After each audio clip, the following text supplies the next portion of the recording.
Wilson Morales from Black Women TV. Hello, folks. How's it going? Good, how are Hi. you? Hi, Wilson. If there was ever a movie where you can say the line "Go big and go home," this would be it. So you think about this these couple, and you find out it's a true story. But the first thing is, you guys have been successful for a good period of time. Have you ever played the lotto yourselves, Annette? Never once. I haven't. But now that we've been talking about it today, I kind of feel like taking my chances. But no, I have never done that. I don't know. I think it's more unique to hear that you have never, ever bought a lottery ticket. No, never once. Have you? I'd hold on to that. I have, but just kind of. Did you ever win?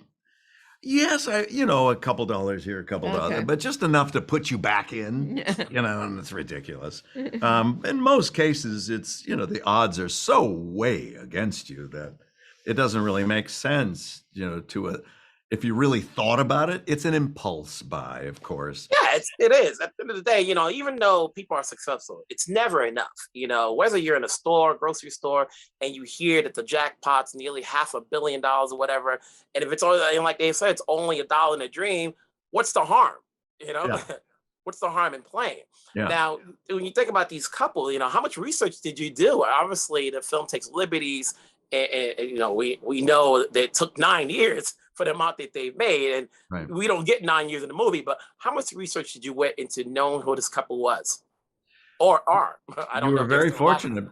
Annette and I flew to Michigan, and we stayed in and around their town of Everett, Michigan. 1,900 people, one traffic light.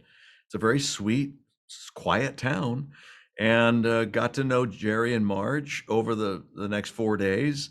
Sharing a lot of time with them, a lot of time on their back porch, really, just to sit and chat with no agenda, really. As when you do research like this, for me, you don't always know exactly what you're looking for, but you have to be open to receive whatever it may be. And then you allow that to come in and filter it and see, oh, I feel like, I get a sense of him or her, and I think I can use this or that. It's kind of fun. That's the fun part of the research.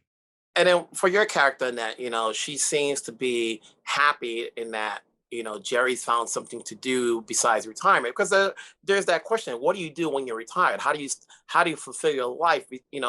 When the assumption is you're just going to stay home and maybe you can travel, but she found that, like, oh, this is what makes him happy, and I'm going to ride along literally with him. Yeah. And I think they were always basically kind of a good couple and good together and had a good marriage. They raised 6 kids. She's a stay-at-home mom. She was incredibly organized, a really great homemaker. She sewed clothes for the kids, literally made them coats.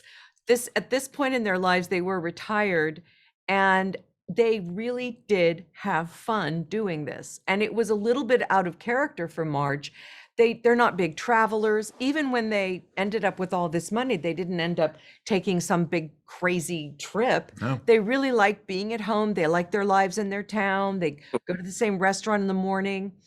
But she did say, she kind of lit up when we were asking about, well, was it fun? And she even kind of said she missed it a little bit, because it was there every 3 weeks. They're in the car, they're driving across country to Massachusetts, they're buying up to $500,000 worth of tickets. That took days and days and days. Of course, the guy that owned the store where they bought the tickets ended up going into business with them. This is all above board. They weren't cheating, they weren't hiding. It's just the most incredible story. But they did have a good time. They stayed in the hotel, they counted tickets for days and days and days. Then they'd go and get the check at the lottery center, whatever. And even though they could afford a nicer hotel, yeah, they never did that. They never did that. It was a very cut rate kind of place. They very frugal on every other way in their lives. And this was kind of like they were sharing a little secret. It was kind of fun. They didn't buy a new house. They didn't move. They bought a car. That was kind of it. Their lives didn't really change that much.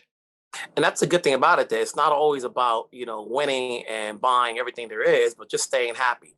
Folks, it's been good talking to you guys. Take care. Have fun. Thank you, Wilson. Thank you.